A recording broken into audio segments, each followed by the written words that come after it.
Boa noite, iniciamos a nossa web aula na UC de instalação, operação e manutenção de sistemas de climatização. Pois bem, pessoal, o último slide que a gente falou foi sobre planejamento, né, questão de detecção de fugas. Então, a última web foi bastante extensa, muito assunto, né? Eu acho que se eu pego um negócio desse aqui, junto com a galera, e começa a conversar, passa o dia inteiro no slide desse aqui só, né? Uma aula inteira. E dando sequência, né, aqui falar sobre umidade e acidez, que também é muito importante o seguinte, né, a gente fala muito de vácuo, fala muito, né, porque chegar em 500 microns, né, hoje em dia a gente já tem fabricantes aceitando 750 microns, que de fato creio que funciona bem, né. Lógico, com o vacômetro acoplado, você vai ter essa medição. Se não tem um vacômetro, o pessoal na praça, qual que é o segredo? Liga a bomba de vácuo, liga o timer no celular e deixa 30 minutos, deixa 20 minutos. Isso vai É, ser algo empírico, né, Cláudio? e pior que eu já fiz isso demais. Na praça faz, né? Assim, a gente vem aqui aprender a teoria, o que é ou seria boas práticas, né? As boas práticas aí na instalação. Só que na praça a gente sabe o que que acontece, né? Eu estou o dia inteiro trabalhando, a gente conhece pessoal de outra empresa e tudo mais, e de fato faz o vácuo com timer, né? Bota ali contagem regressiva lá e deixa, né? 20 a 30 minutos e depois instala. Qual é o risco disso, né? A gente vai ver isso hoje. Porque o ideal é que sempre faça conforme as boas práticas. Mas se não for fazer, você tem que entender qual o risco que você está assumindo, né? Tem gente que não faz porque não conhece, não sabe a teoria, e é justamente esse assunto que a gente vai trabalhar agora, né? Então, aqui primeiro falando sobre a umidade, né? Que ela pode ser visível ou invisível. Onde que ela fica visível? Máquinas maiores têm um visor de líquido, né? Ali é um ponto bom para você ver a umidade que tem a tabelinha de cores, né? Quando ele tá wet, dry, e aí tá preto e já tá estragada, né?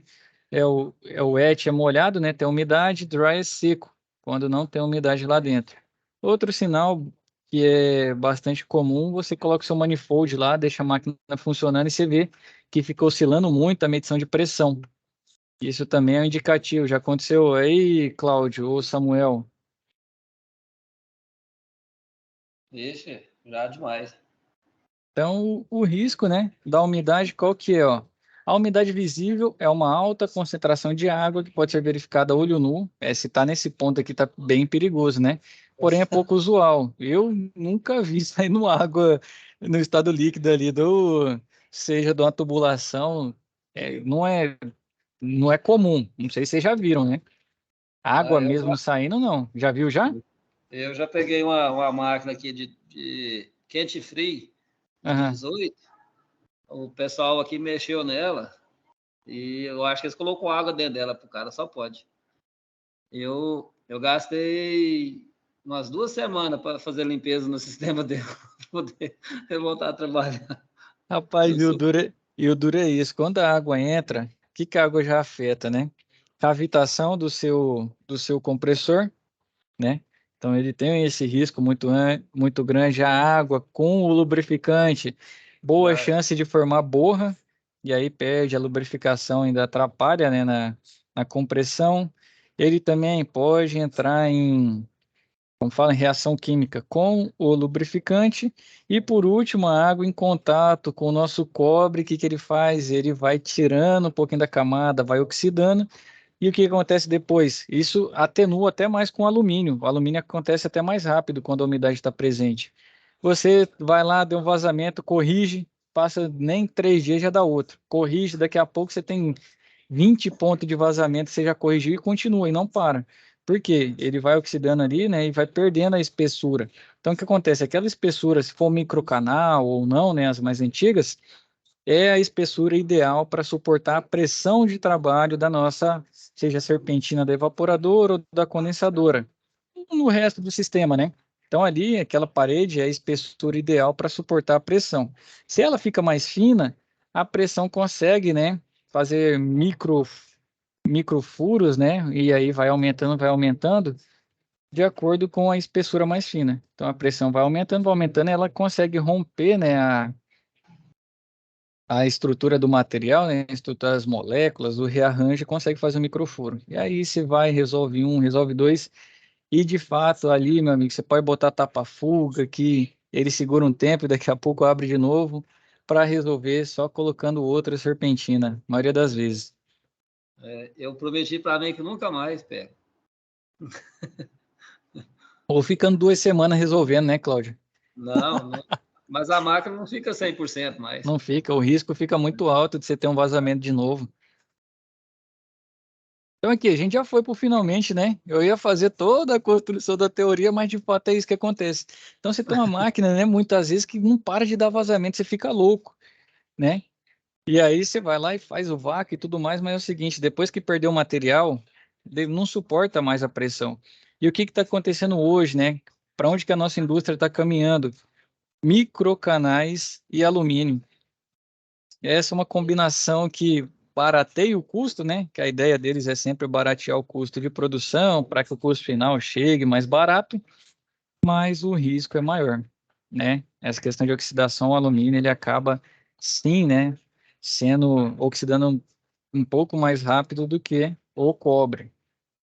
Não dá para eu dizer, cravar para vocês a velocidade, mas o dia a dia, né? No feeling, estou falando porque essa semana a gente está falando de uma máquina dessa, num contrato que entrou para a gente já há 10 dias atrás, e não adianta, se não trocar. Hoje em dia o duro é que não vendem mais a condensadora, né?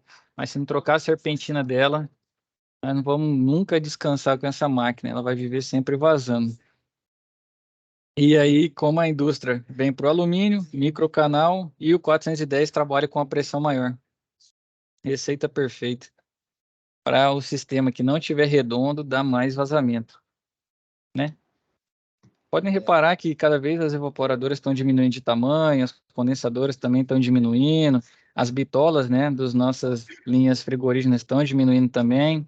É justamente para isso. Pegar uma máquina de 18 da Elgin com R32, ela está com o peso de 9, a condensadora. A gente pegou essa semana, Cláudia, as primeiras R32. Nosso cliente, um dos nossos clientes são órgãos públicos, né? Então eles quando compram, eles compram de muita quantidade e fica no estoque deles, aí vai até comprar outro. E o pessoal no mês passado, nós estamos em agosto ainda, né? Nesse mês chegou uma remessa nova para eles. Aí chegou Filco não, Eugene R32. Acho que você falou isso mesmo, né? Elgin. Chegou o Eugene R32. Até a gente agora que tá vendo a primeira vez as botijas, aquelas de pequenininha, né, de 3 quilos, mas é porque também a massa que precisa é menor, né? E Nossa, muito leve. muito. O peso da máquina de 9 da Agri. Tá muito leve, tá mais fácil pra gente subir, né, içar elas. E a tendência é que isso aí venha, né, muito mais tempo. Eu creio que o 32, eu só não vi o pessoal falando de piso-teto no 32, mas o restante, de quanto que era que você pegou, Cláudio? 18. 18, né? Vamos ver se os pesos tetos virão também, né, com o com 32. Para maneirar, né? Que é pesado, né? Também. É Meu porque é Deus. pesado. E eles são quem mais sofre, né, com suporte e tudo mais, e o risco é maior também. Então, seguindo aqui, aí você viu, ó, 10 minutos, não falamos nem do primeiro slide ainda. Dá para falar demais disso aqui. Pois é. É extenso. É muita coisa, né? Muito assunto que dá. Ainda mais vocês no dia a dia, eu aqui no dia a dia também, a gente vai embora no assunto desse. Então vamos lá, a umidade normalmente não é vista a olho nu, né? E é uma característica que causa problema. Então, umidade, sim, hoje a gente está aprendendo mais e mais técnicas, mas ela acaba se tornando um agravante um pouco maior por essa questão que eu falei para vocês, né? Microcanais, alumínio, pressão mais alta, tudo isso afeta. Então, ó, o que pode acontecer? Formação de gelo, né? A umidade pode formar gelo e impedir a passagem do fluxo de refrigerante. Esse não é tão comum, né? A umidade geralmente se mistura com o fluxo de refrigerante e pode causar a restrição parcial ou até mesmo o bloqueio do fluxo de refrigerante por completo no dispositivo de expansão. Porque ali a queda de pressão é alta e se você já tiver curiosidade, né? Ali depois da expansão tem hora que chega a temperatura de 2 graus, de 1 grau, depende muito do superaquecimento, como tá a máquina, tudo mais. E abaixo de 4 a água começa a congelar. Se alguém já quiser fazer esse teste, né? Um teste em casa, controlando a temperatura, vocês vão ver que 4 ela já começa a congelar. Quer dizer que ela vai formar um gelo? Não, mas ela já começa a ter aquela primeira camadinha ali de gelo, a parte externa do copo ali já vai ficando também é aquele gelo que você enfia o dedo, ele quebra, né? Mas isso dentro de um chiller, por exemplo, que conduz água gelada, ou aqui com umidade muito alta, já te dá um dano muito grande. Então, formação de gelo é um risco. Comum? Não, não é tão comum, não. A gente ter isso dentro da nossa tubulação. Segundo, né, fluxo de refrigerante intermitente no evaporador. A umidade pode causar o fluxo intermitente do fluido refrigerante, causando perda de desempenho que a gente vê no manifold, que ele fica oscilando, ó, fluxo intermitente. Então, a umidade, ela atrapalha, né? Então, atrapalha a troca, atrapalha o rendimento. Terceiro, reação química com refrigerante, que eu falei. Então, essa reação química é prejudicial para o sistema, né? Ele, juntamente, ó, a degradação do óleo lubrificante, que vai formar borra, o lubrificante não vai mais trabalhar conforme ele foi projetado, seu compressor pode esquentar mais, pode travar, problema de cavitação, né? E corrosão, que é a umidade também pode ocasionar corrosão no sistema ou nos componentes do sistema. Então, querendo ou não, ela é muito prejudicial para o nosso equipamento, né? Não tem jeito. A gente tem que retirá-la ao máximo. Por isso, o pessoal até, eu creio que essa mudança do 500 microns para o 750 é salutar, que demora muito se chegar em 500. Eu já vi máquinas chegando em 550 e não baixava mais. Aí você pode ter tanta coisa na sua montagem, né? É uma válvula que não está legal, é uma mangueira que está com micro vazamento e já não bate o vácuo. Então essa mudança 750 e ela é muito mais rápida também, né? Geralmente você chega ali no 700, no 600 mais rápido. Dali para baixo para o 500 parece que demora uma eternidade. E não sei se com vocês é assim também. Então aí dali para baixo, meu amigo, você baixar do 10, 20, né, para 450 e tal, parece que aí é o dia inteiro fazendo vácuo. Sofre demais. Então você tem que estar tudo muito bem ajustado para chegar no 500 rápido, mas o 750 é mais rápido ainda, né? Eu creio que praticamente todo mundo aí com vacômetro, uma bomba de vácuo, uma mangueira, né, bem mangueira inteira, né, consegue chegar no 750 de forma rápida, até que não perca tanto, né? Aqui ele vai trazer para a gente a questão das medições, né? Aqui, ó, os sintomas que indicam a presença de umidade no sistema. Afeta o óleo, pode causar mau funcionamento, a gente já viu. Forma gelo, a gente já viu. Descongelamento completo do sistema, com o retorno do equipamento à operação após algum tempo, até formar gelo novamente no dispositivo de expansão do refrigerante. E redução drástica da pressão de sucção no manômetro de baixa, entrando em vácuo por após algumas horas de funcionamento, retornando à pressão de operação após um certo período. Então, para o melhor desempenho no processo de retirada da umidade, isso aqui é uma coisa que não é comum fazer não, mas a recomendação, né, da nossa técnica aqui é recomendado aquecer os componentes até uma temperatura de aproximadamente 49 graus Celsius, enquanto efetua-se o vácuo, até retirar toda a umidade. Então, os componentes devem ser aquecidos utilizando ar quente, lâmpadas de calor ou estufas. Nunca utilize, né, uma chama, até que você pode queimar muitos como fala, muitos elementos, e uma chama não vai estar só 49 não, tá? A chama vai estar uma temperatura muito mais alta. Então, para efetuar o vácuo no sistema, é necessário utilizar uma bomba de vácuo. Isso aqui é mais comum, né? Esse aquecimento em sistemas com amônia também, né? Porque a umidade lá tem um risco grande. E a amônia é mais complicado que você não fica reoperando. Ah, vamos dizer, o gás vazando, a gente afeta a camada de ozônio, a gente afeta efeito estufa, dependendo do gás. A amônia vazando pode matar alguém. Então, assim, um vazamento numa instalação de amônia é muito perigoso. Então, lá, de fato, né, e quando o pessoal já para com o tempo, eles aquecem, eu vejo isso aí mais comum lá. Agora, os nossos sistemas aqui, difícil aquecer 49, eu não vejo muito isso e ajudaria, né, porque essa temperatura deixa gasoso, o vácuo pega mais fácil. E aqui ela, né, A protagonista desse assunto é a bomba de vácuo. Muito comum, tristeza para subir ela quando a condensadora está lá na laje, no telhado, e a bicha é pesada, né? E aí você tem que subir com ela. Mas essa aqui é a bomba de vácuo. E, né, o nosso vacômetro para realização das medições, para a gente saber se de fato chegou ou não. Hoje, o que que a gente faz lá na empresa, aqui falando do vacômetro? A gente já usa 750 microns geral, para todos, né? É lógico que se for fazer um startup no sistema mais complexo, apesar que a gente hoje não faz obra, né, não faz startup, faz pequenas instalações, sempre para cobrir uma ou outra lacuna, uma ou outra troca de máquina substituição, né? Então a gente, por vezes, não segue o que o fabricante diz. Isso eu tô falando a verdade, né? Então tem fabricante que pede 500 ainda, né? A gente usa por regra, né? O nosso padrão são 750 microns lá de vácuo para não tomar tanto tempo. E eu creio que isso aí, hoje tem vários fabricantes que falam 750, mas em período de 1, 2 anos aí, todos os fabricantes vão estar falando em 750 como zona de corte.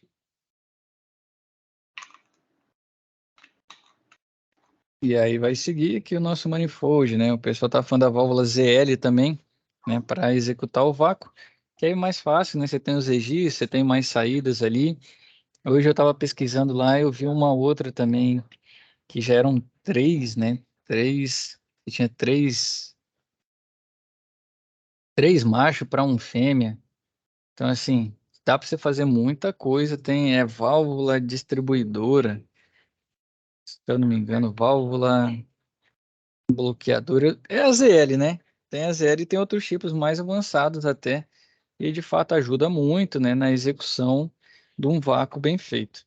Então, ó, antes de fazer a evacuação do sistema, deve-se pressurizar o sistema para verificar as fugas, né? A gente vai pressurizar com nitrogênio e acompanhar durante um tempo se está baixando ou não.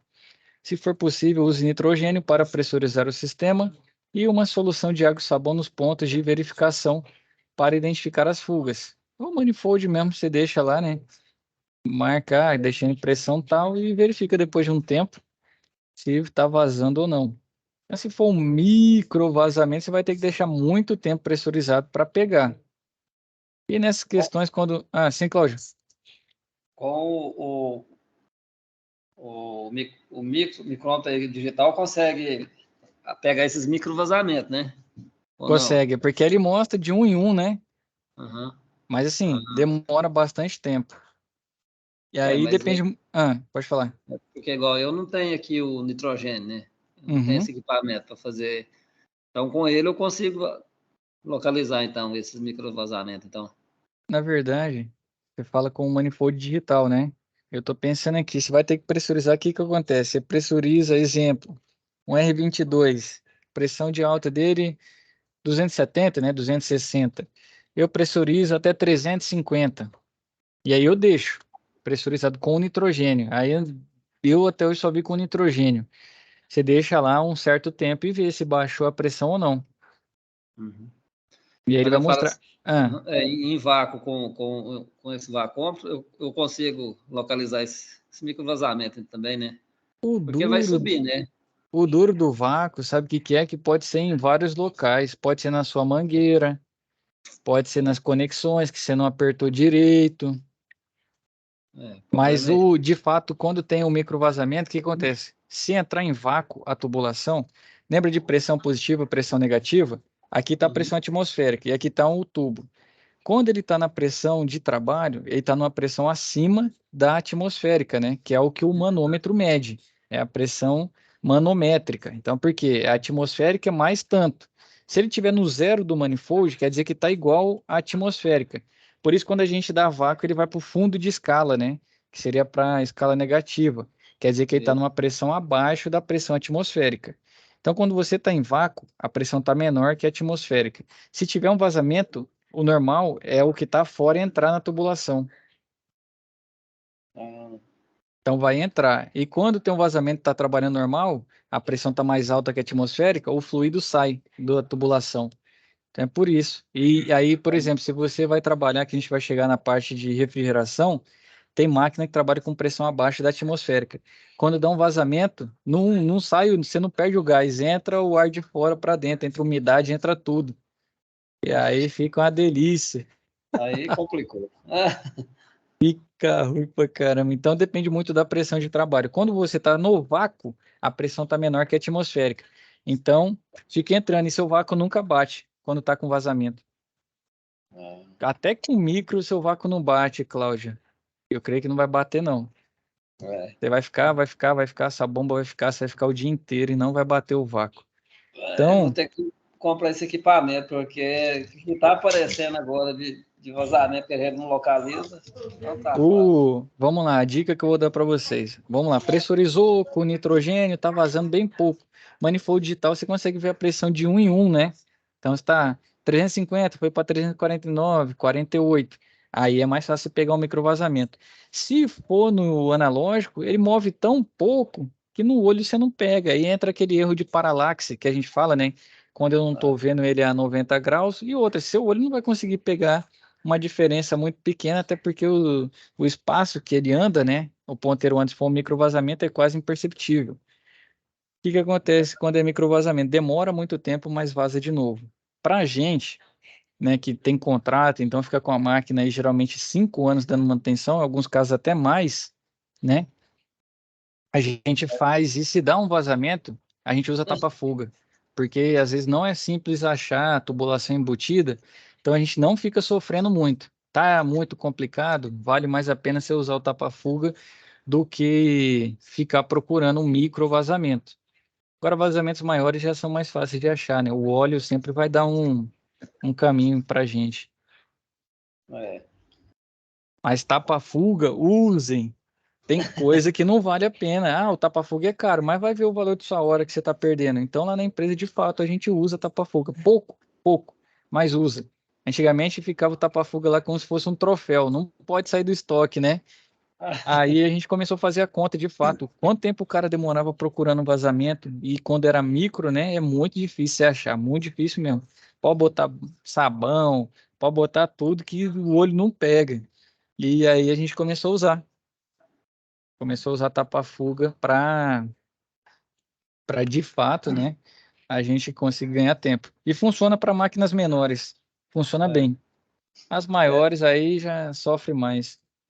A primeira vez que eu usei foi num Samsung convencional de 9 BTUs. Uhum, E eu já tinha colocado as duas cargas de gás e trem vazado. Aí nós pediu. Rapaz, uhum. colocou esse tapa-fuga, ele veio. Tem um que vem tipo o sistema azul, um líquido azul nele, tem um que É, vem. isso mesmo. E rapaz, esse negócio estourou lá dentro desse quarto desse cliente. Um catingão. Ele, Estourou? ele jogou esse líquido azul saiu e ele fedeu pra caramba mesmo. Ah, saiu da tubulação? Ele, em vez de tampar o vazamento, ele abriu. Acho que Ah, a conta corrosão mais estava. aí. Aí o cliente ligou e falou: "Ó, o negócio aqui tá fedendo e jogando um líquido azul. Tá feio aqui." Aí foi lá e teve que trocar. Aí trocou a máquina. Falou: "Não, isso não tem conserto, não. Vou trocar ela." Mas O tá tapa... realmente. Desse eu nunca peguei mais. É o primeiro que eu usei, né? Cláudio, será que... Eu acho que quando o tapa-fuga não fecha, o vazamento tem que estar grande, cara, para ele vazar também. Não, mas ele, sim. Eu não entendi por que ele soltou esse líquido. Os outros que a gente usa, eu nunca vi, né? Porque ele fica dentro da tubulação, né? Se você É, abrir e sangrar ele, ele vai sair também. É porque ele tem um nível, é como se fosse, já viu o remendo de. Hoje em dia, bicicleta usa muito, quem gosta de pedalar aí, que tem um.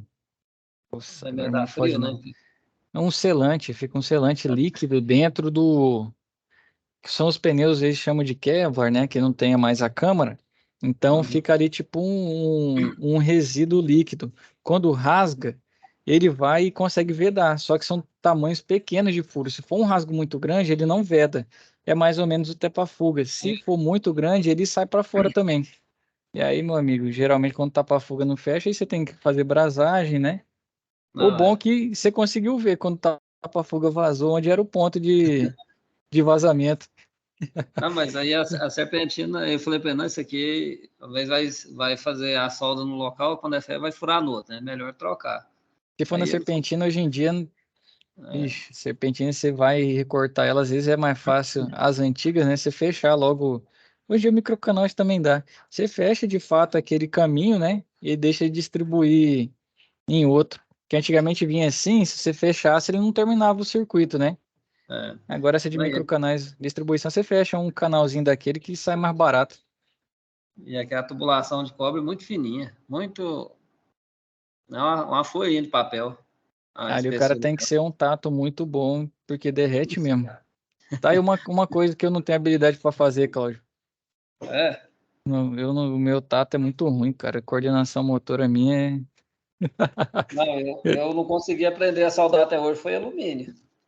Ou eu A porque eu não alumínio peguei tem os que ser equipamentos. melhor ainda, moço. É, Eu eu não. já soldei uma vez, mas depois não dei conta mais. Não sei se é o equipamento, a vareta, depende muito. Vareta, a temperatura que É, você já tem que usar um pouco mais distante, porque a temperatura de fusão do cobre é em torno de 600. Não, do cobre não, do alumínio é em torno de 650 graus e do cobre já passa, né? Já é bem superior. Então, quando você está aquecendo o cobre, para ele derreter demora mais. O alumínio é muito mais rápido. Então, você está acostumado a fazer no cobre, quando você vai para o alumínio, ixi, geralmente o cara deforma a serpentina, é natural. derrete a condensadora tudinho. E aí, depois que você perdeu um caminho daqui, se for um canal distribuído, você vai lá e fecha, né? Um canal. Mas tem casos que não dá para você fechar e você perdeu a serpentina. Só outra, né? De fato, acontece muito mesmo. Hoje lá na empresa a gente não para fazer, não. A gente tem o cara que faz para radiador de carro, ele faz também para gente nas serpentinas de alumínio. Então aqui, ó, Não, a questão do conceito, né? Bomba de vácuo é um dos equipamentos mais importantes na instalação e manutenção de equipamentos de refrigeração. Sem uma boa, né, uma bomba de vácuo de boa qualidade, é impossível fazer um vácuo adequado dentro do sistema. Mangueiras também tem que estar bom, manifold tem que estar bom, né? Vacuum tem que estar bom, dependendo do que você quer usar ali para o seu sistema. Então, além da bomba de vácuo, o procedimento correto de desidratação do sistema necessita de um vacômetro em conjunto manifold. Então, o vacômetro é instalado, é um instrumento medidor de pressão destinado a medir pressões abaixo da pressão atmosférica. Que eu disse para vocês, quando você chegou no zero, né, tá aqui marcando zero o seu manifold, e ele vem para negativo, quer dizer que você está com uma pressão menor do que a atmosférica. E o vacômetro consegue fazer bem essa medição, né? Então, por isso que tem esse instrumento à parte que a escala do manifold não faz. É justamente isso, o processo do vacômetro. Ele entra nessa hora, né, do vácuo, que a gente quer desidratar o nosso sistema. Então, ó, antes, a gente pressuriza, né? Depois o procedimento de solda. Esse aqui tem alguns cuidados que a gente tem que ter também, que é a brasagem, né, que a gente faz. Então, a solda é um processo utilizado em determinados tipos de sistemas de climatização e tem como função realizar a união de partes da tubulação e acessórios. É um procedimento que, quando bem elaborado, elimina a possibilidade de vazamentos de fluidos do sistema. Mas quando você tem um vazamento, pode correr no ponto de solda. Por quê? Por mais que você ou quem fez seja uma pessoa muito boa de soldagem, a gente sabe que ninguém é perfeito, né? Vai ter um dia que a coisa não vai fluir da forma como a gente deseja. E o que que a gente faz, né? Quais são os pontos comuns de vazamento? Se hoje vou falar, qual que é para você aí, Cláudio, o mais comum de vazamento? Você chega e já olha. o que mais acontece é vazamento mais é nas conexões, né? E quando, Conexão. isso, e quando você retira uma máquina de 12 mil BTUs, que é a tubulação que sai lá da evaporadora, que você vai fazer uma dobrinha nela, ela tchau, massa. Você tem que cortar e refazer ali. Geralmente, na hora que você vai dobrar lá, às vezes ela trinca a solda onde você fez ali. Então, é assim, o que mais acontece em aparelho usado, assim, aí você tem que tomar um certo cuidado de ou aumentar um pouquinho a tubulação para não ficar na volta, né, a solda, Uhum. ou diminuir um pouquinho, porque não sei, quem já trabalhou com essas máquinas usadas aí sabe, o cano parece que cozinha, não sei o que acontece. Você voltou lá, tirou ele da parede lá, a hora que você vai instalar ele, você vai fazer a volta, ele trinca. Acontece muito mesmo, a tubulação vai ficando desgastada, né? Por mais que o cobre dura muito, mas ele vai perdendo material, né? Muitas vezes estava com umidade, teve a corrosão. E onde que ocorre mais? Imagina um fluxo, né? A umidade está passando aqui e ela vai oxidando. No ponto de curva, o fluxo de laminar, que fosse um riozinho descendo bonitinho, vira um fluxo turbulento. É como se ele batesse e aí tomasse o caminho, entendeu? E ali, além do impacto, tem a questão de não sei nem se entra cavitação, porque depende muito da pressão, mas a umidade tem moléculas de hidrogênio. Quando entra em contato com o metal, ele vai, tipo, cavucando, né? Vai diminuindo a espessura, diminuindo. E aí lá dá muito mesmo. Para cá também acontece, Cláudio. E na condensadora também, assim, geralmente mais é de alumínio, né, que dá corrosão, né? E na parte, bem onde fica entre a lata e a... Ali Parece que dá muito. dá uma umidadezinha ali, não sei, uma sujeirinha que vai parando ali, eu sei. Pra gente, vocês viram que hoje, quando você vai comprar uma máquina, tem lá bem grandão, serpentina em cobre, virou tipo uma propaganda das marcas agora? Isso. Foi porque o alumínio realmente virou a tristeza dos refrigeristas, né? Que Nossa, dá, ó, o alumínio desgasta mais rápido. eu já instalei máquina novinha, que já veio, muitas máquinas já veio furada de fábrica, né? Aí você instala lá, o cliente não quer te pagar, quer que você dá um jeito, e, rapaz, como é que você vai fazer? Eu tô tendo a garantia. É complicado. É até transporte, o transporte de alumínio tem que ser muito mais cuidadoso. E o É, cara acostumado a carregar cobre não vai mudar o jeito dele para carregar o alumínio. A resistência mecânica é muito menor do alumínio do que do cobre. Por isso é, que na aula quando a gente for da tubulação, eu falei do cobre, que eu indico mais, por isso. Condutor elétrico também é cobre, não é alumínio. A gente já sofreu demais na empresa, Cláudio, com o alumínio. Sofre ainda hoje, né? porque é complicado ainda. Mas Uma, ah, para diminuir a despesa do fabricante e eu ganhar mais, né? Porque vai vender mais peça, mas vai ter vender mais aparelho, que aquele vai estragar, o cara vai compra outro. e hoje, infelizmente, está muito disso, né? Antigamente você comprava uma condensadora ou uma evaporadora, tinha como você comprar um ou outro. Hoje em dia você pode ligar lá no fabricante e você não compra. Você só compra o conjunto, você não compra a unidade separada. E aí vai ficando cada vez mais difícil. Tenta comprar uma serpentina, meu amigo. O fabricante cobra R$ 1.500, o aparelho custa 2.000, só a serpentina da condensadora 1.500. Mas, pô, você é bonzinho, né? Vende de graça o resto, né? Se só a serpentina da condensadora é 1.500. Então, a gente, por vezes, muitas vezes a gente já trocou a condensadora do cliente porque não conseguia comprar serpentina, e tão caro que era. Tá?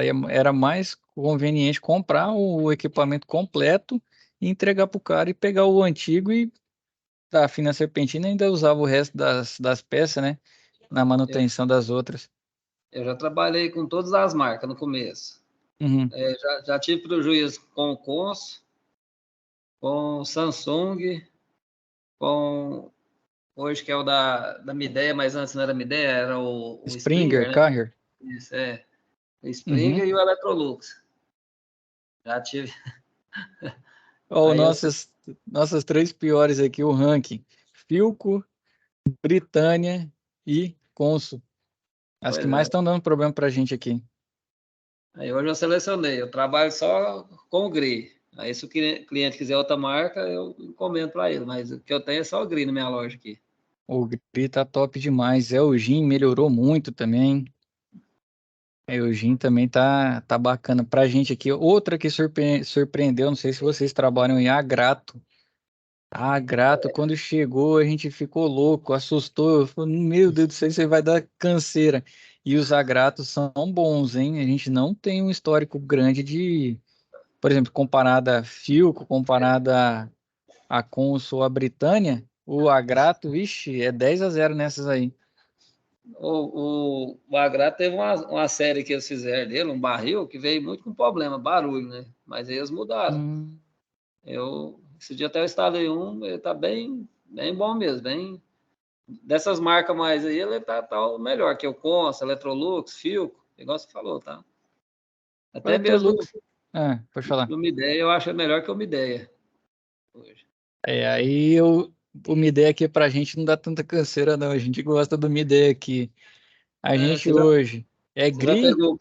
Você já pegou o quente frio da Midea? Os Aquele caras, probleminha nossos que ele veio de clientes não fábrica? compram, não compram quente e frio, né? Porque ele é mais caro.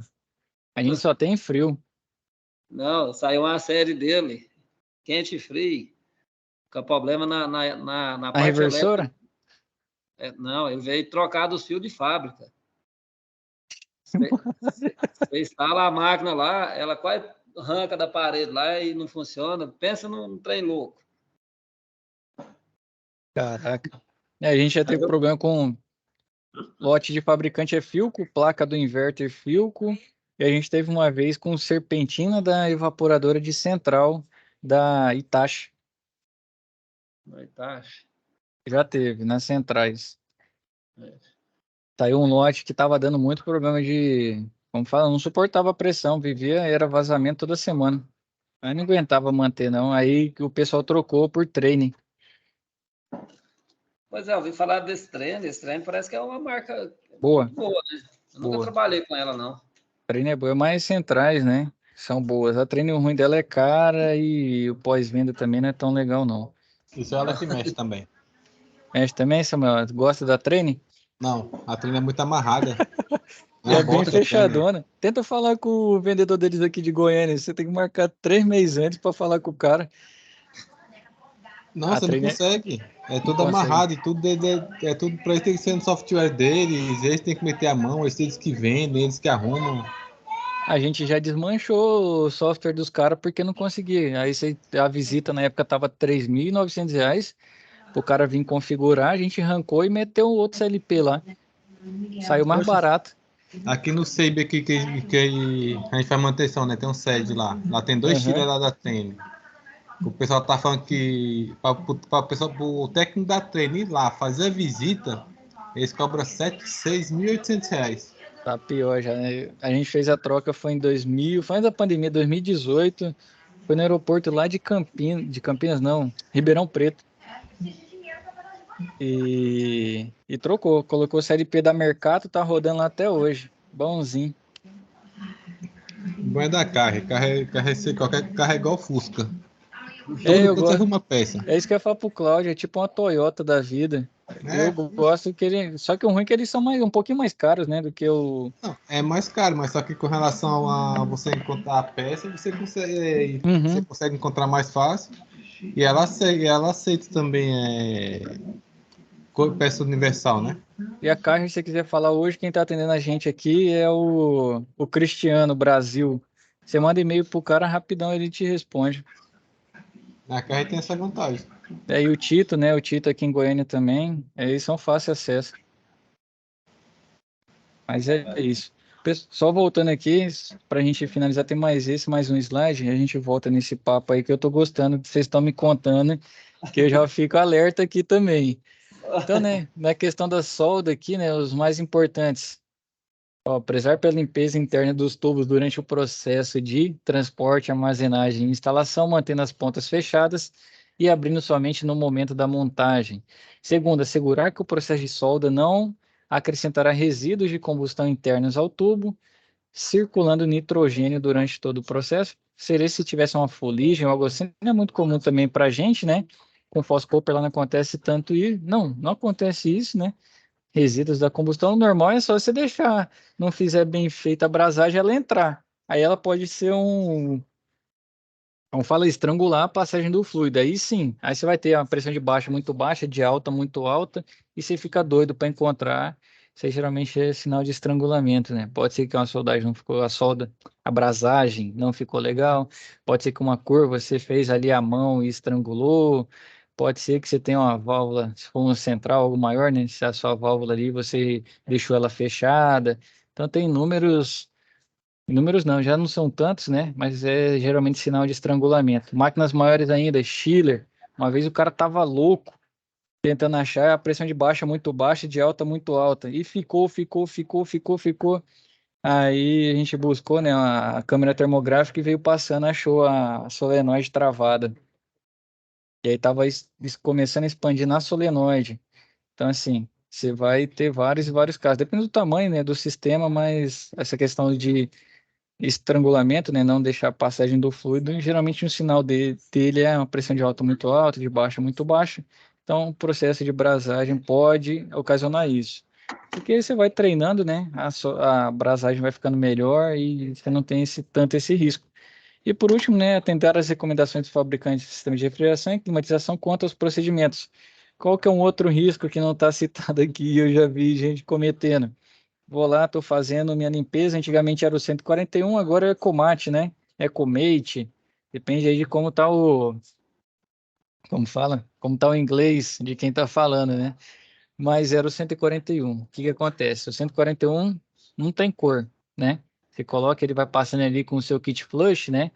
Você não vai ter como fala, você não vai ter visual dele. E o cara fez a limpeza e não tirou todo o 141. Então ficou 141 dentro da tubulação, foi fazer a brasagem. O que que aconteceu? Já imaginam? Pois é, ele. Ficou 141B dentro da tubulação e foi fazer brasagem. Ah, ixi. O que que Capaz, acontece? capaz que deu um estourinho, não? Deu um fogo e o pior de tudo é que a chama do bicho não é tão fácil de você ver, não. Não. Não, Você já. vê? É aquela clarinha? profe- Sim, Samuel. Isso aconteceu com meu irmão. Ele tava mexendo numa selfie, Uhum. né? Aí a gente tava fazendo solda lá, tudo. Aí o pessoal pegou e comprou um. A gente comprou um 141B, né? Que não era inflamável. Aí o pessoal do órgão pegou e comprou um 141B, mas só que a gente não se atentou a ver, né? Porque a pessoa que não era inflamável. A gente pegou, colocou no sistema, procurou tudo lá, não tinha. A gente limpou o sistema todinho, né? Aí foi fazer, aí pegou, retirou o nitrogênio, pegou, fechou, fazer a solda. Aí no que foi fazer a solda, veio só aquela labareda de fogo assim, ó, pra cima da máquina lá. A gente tentando apagar e não tava conseguindo. Apaga. Não conseguia, só apagou porque o Acaba. que tinha dentro extinguiu, né? Acabou o que tinha dentro e acabou o fogo. E que Aí, cor que era o fogo, Samuel? o professor tava azul, verde, não dava nem Ele pra é, ver dizer ele é um que. pouquinho azul, mas não dá para você ver muito fácil, não. Não, mas só que esse deu pra gente ver porque tipo assim, como ainda tinha uma quantidade de pouco de vapor dentro, aí na Uhum. hora que ligou a PPU pra poder, ligou lá pra poder fazer a solda, foi instantâneo, assim que pegou já veio logo a labareda. Mas Então não ficou. queimou ninguém, não, né? Não, chegou a queimar ninguém não. Só O dia que queimou, eu. só Ah, queimou os fios, né, de interligação da máquina, a gente tem que pegar e sair olhando para poder trocar. entendi. Então, esse é o risco, né? É o fogo no 141 quando você não tira. É lógico que agora a gente está evoluindo para evitar, né? Que é a mesma coisa do uso do GLP. Eu acho que eu estou confundindo, Samuel. Dá para ver a labareda do 141, sim. É GLP que não. Não, GLP dá também. Dá. Caraca, qual que é o fluido? Tem um desses fluidos aqui que não dá para ver direito a chama.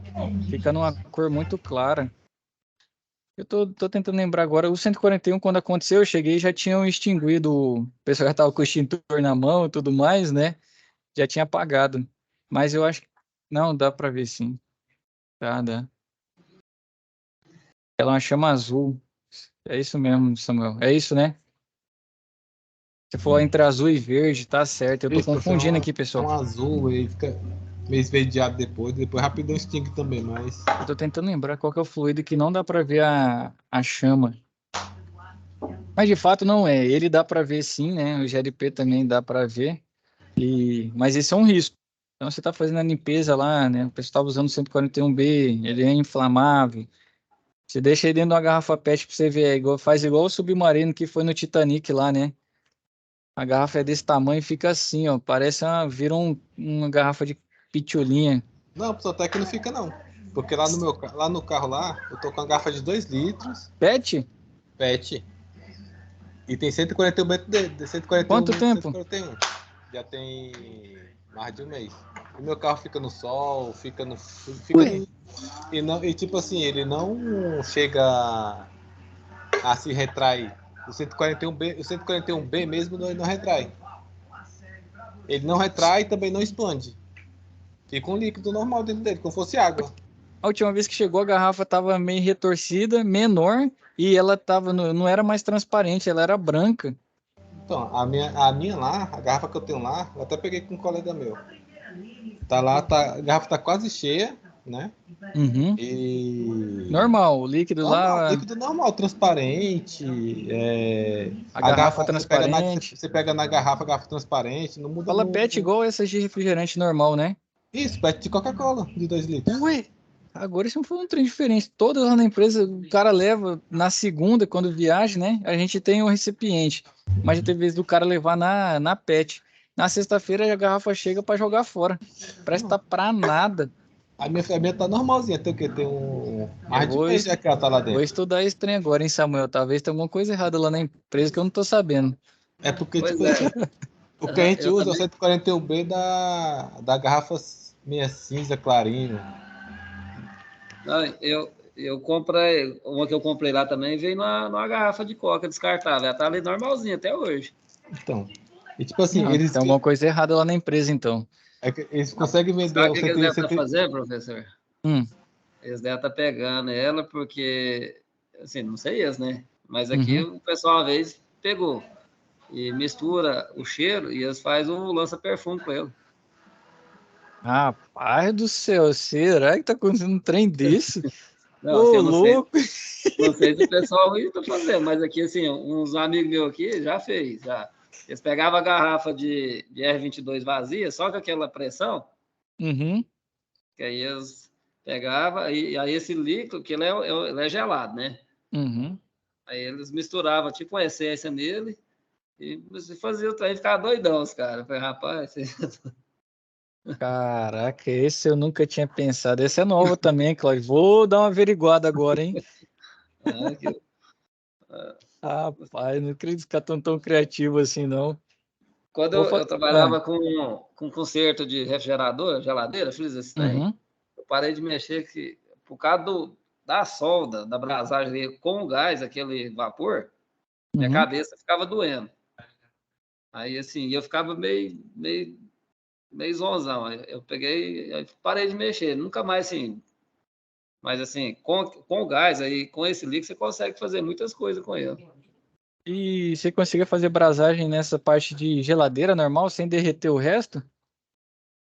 Não, fazia. De vez em quando eu entupia o capilar, né? Com a solda, igual você estava comentando agora aí, que Uhum, às vezes ela entrava muito para dentro, né? Entupia. Mas uhum, assim, o problema é porque ficava um pouquinho de gás no sistema, né? Que sim. era o R12, depois passou por. Ixi, agora você O, denunciou sua idade em R12? não, mas sou muito bem, não. Aí depois veio o substituto dele, depois que passou por 134. Mas assim, Aham. aquela fumaça da brasagem ali, minha cabeça ficava doendo. Aí o meu ex-patrão que eu trabalhava com ele também tinha esse mesmo problema. Ele largou de mexer também. Falei, rapaz, isso nem faz mal pra gente, essa Vocês não fumaça aí. usavam o lock ring, não? Com Ah, tipo esse um nome é em inglês, né? selante? Esse nome é em inglês, nós nem sabem nem o que é isso. É aquele alicate que pressuriza, o pessoal usa muito para geladeira, estranho, duro, que ele é caro pra caramba. Na época tinha era que abrir os compressores para reformar. Abria na Quem eu sei Policorte. quem faz, eu sei que faz isso é Reconsul, né? Que faz bastante aqui. Já comprei muito dela. Mas essa Uhum, questão do gás aí, ó, desse 141B aí, o pessoal, quando eles descobriu aqui, aí deu trabalho para sair desse povo aqui, que diárias vinha pedir. Porque eu usava muito para poder, porque geladeira dá muita umidade. É um trem uhum. danado para dar umidade. Meu Deus do céu. Aí só ele que resolvia. Então eu tinha a garrafinha de 2 litros que vem, comprava lá em Campinas, né? Eles Uhum. vendiam. Aí os meninos achavam bom, ficava doidinho. Talvez o pessoal aí também pode estar fazendo isso aí, né? Rapaz do céu, não sabia dessa não, essa é novidade, hein, Cláudio? Usar 141, usar a garrafa de 22 para isso. O Olha, pessoal tá criativo demais. É. Só esse aqui, a questão da pressurização, tá falando para você antes do vácuo, né? Ou quando você quer procurar um vazamento, que é justamente para validar. Então você pressuriza, né? Geralmente com nitrogênio, ó, deve ser feito seguindo os seguintes pontos: aplicar nitrogênio até a pressão de 45 psi, aguardar 5 minutos e verificar se a pressão não diminuiu. Caso a pressão diminua, você tem que localizar o vazamento. Com 45, se vazar, meu amigo, o vazamento é grande, né? Em 5 minutos ali você tem um vazamento considerável, que o óleo também vai te dar um indício. Depois você leva a pressão até 220, aguarda 5 minutos e verifica se a pressão não diminuiu. 220 é uma pressão mais próxima à de trabalho do 22, né? A pressão de alta. É como se fosse uma escada, 220, vê se não vazou também. Essa aqui a ideia também é legal para quê? Para garantir que você não gaste tanto nitrogênio, né? Você vai fazendo por escala e vai verificando. E depois você adiciona nitrogênio a uma pressão de 588 psi e posteriormente fecha a tubulação visando verificar a resistência mecânica das soldas e das tubulações e verificar a resistência de vazamento. Só que 588 depende de uma coisa. Beleza, você está com um tubo bom, não estamos falando de alucobre não, estamos falando de tubo aí da a Termomecânica, da Eluma, né? Que são os fabricantes aí confiáveis que a gente tem. Outros, tô tentando lembrar o nome das outras, mas essas duas é que chega mais pra gente lá. Você colocando uma pressão dessa, muitas vezes, eu faço meu sistema com a mangueira, né? Você tem que olhar se sua mangueira suporta essa pressão. Eu já vi o pessoal querendo colocar 550 PSI, a mangueira suportava 450. Botou a mangueira, abriu um talho nela, né? Como diz no Goiás, um taio, né? Ela abriu de ponta a ponta e o estouro foi alto. Vi sair quase todo mundo correndo com o barulho, né? Então, 588 eu já acho bastante, né? É lógico que é a recomendação das boas práticas. Hoje a gente pressuriza, se você pressurizar 400, né? Já é uma pressão muito elevada para um 22 e você acaba pegando praticamente todos os vazamentos. 588 você pega até micro, eu creio, com manifold digital, e uma pressão de 588 você pega até micro vazamento. E dependendo do caso, se você faz uma solda, você ou pega uma solda que não está legal, ou essa curvinha, Cláudio, 588 PSI estoura. Faz aumentar o furo lá na curva. Então, assim, 588 eu já vejo um valor bastante elevado, né? Eu creio de 400 para cima você já tem uma pressão, um teste de pressão bacana, né? Uma pressão mas bacana fazer o teste. Sim. esse 588 aí, coloca só na evaporadora ou tem que ser no conjunto completo? Na evaporadora com a condensadora? E geralmente você vai abrindo, né, para fazer esse sistema, mas você testa ele inteiro, Ah, certo. nas Porque aí duas. é uma pressão muito alta, né? Só para evaporadora.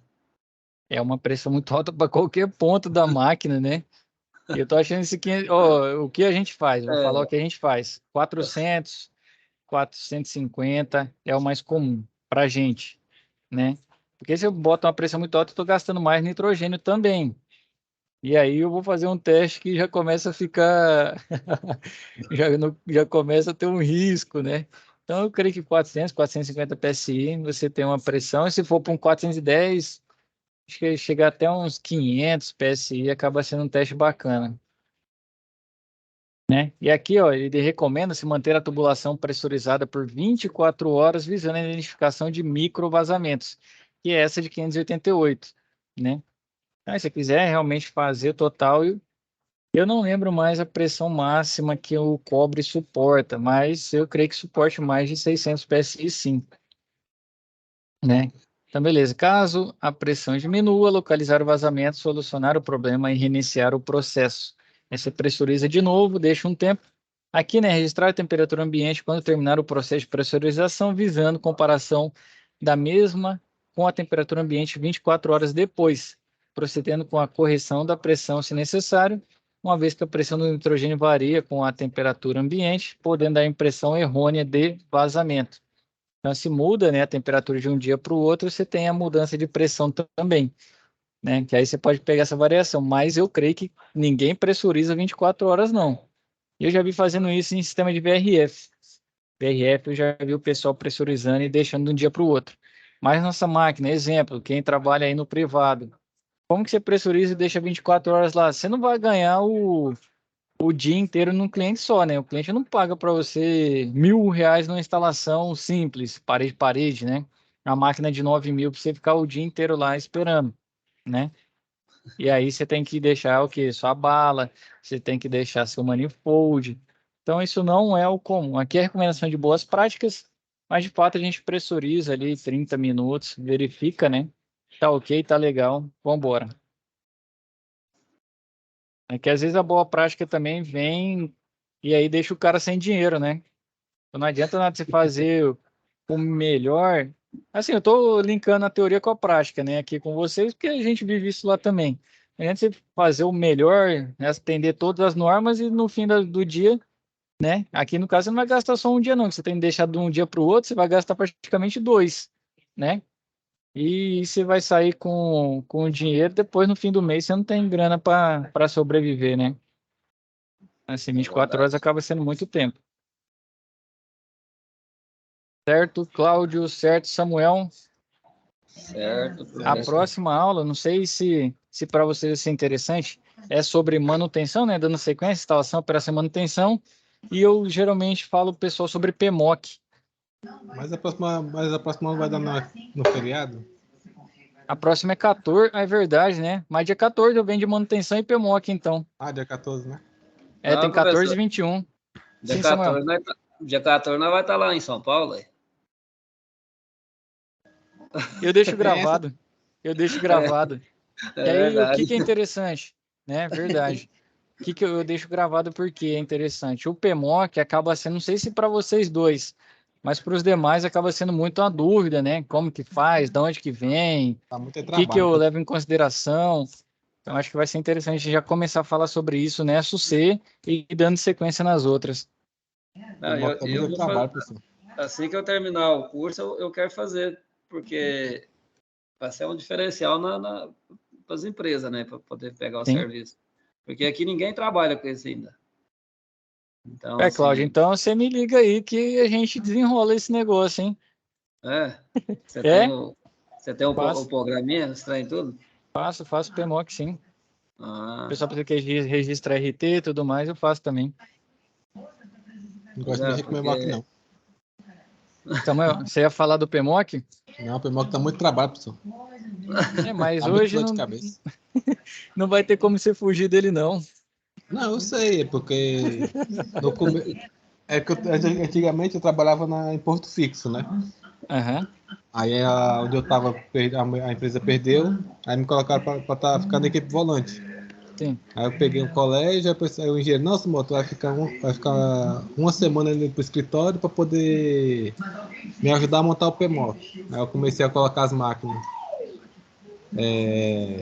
unidade por unidade, quantas máquinas tem, a velocidade de manutenção, de coisa. Nossa, fiquei doidinho. Ô, Samuel, mas hoje eu acho que está mais simples um pouquinho. Hoje você consegue, coloca um QR Code nela, você fica bem mais fácil para trabalhar. Não, mas tipo assim, você vai ter que fazer levantamento de qualquer jeito, independente. Não, Vai ter que fazer levantamento, capacidade da máquina, condensadora, evaporadora. Aí por último você vai colocar o QR Code em cada uma de manutenção. não, Então, interessante, sim, eu acho interessante, sim, você vai pegar o serviço, né? Tipo, você vai estar executando o serviço, aí acho que aí você já vai podendo tirar os dados, né? E já colocando, assim, para ficar mais fácil, né? Geralmente a gente faz Porque, assim mesmo, Cláudio. A gente já vai fazendo e coletando esses dados. Aí depois que termina, por exemplo, o cliente, a gente elabora o PMOC. é, porque senão você tem que tirar um tempo aí lá só para olhar máquina por máquina, é complicado. Exatamente. E aí você não, vem, define a rotina, né? Hoje é 13589 dentro do portal, vou mostrar para vocês na próxima aula, né? Dentro do portal do Ministério, acho que é do Trabalho, é algo assim, tem lá o modelo de PMOC e um modelo de PMOC bem bacana. Antigamente era um ruim pra caramba. Hoje já tem um PMOC mais organizado. Eu vou mostrar para vocês depois, e a definição, o que que a lei fala que de periodicidade que de fato tem que ser mensal, que não pode mudar, o que você tem variabilidade para mexer, entendeu? Professor, esse curso que nós estamos fazendo aqui, ele vai dar direito, tipo assim, nós a emitir um RT de serviço e esse PMOC, O né, no técnico caso? pode. O PMOC varia muito. O que acontece? Depende muito do que o seu cliente quer, né? Porque acontece que vocês podem sim emitir aí, o técnico acho que chama RRT, que é registro, ou eu não lembro o que é o R, o primeiro R, mas é alguma coisa de registro técnico, que é a RT, a noção de registro técnico. Eu não lembro se é RRT ou RT, tem uma diferença dessa, mas pode sim.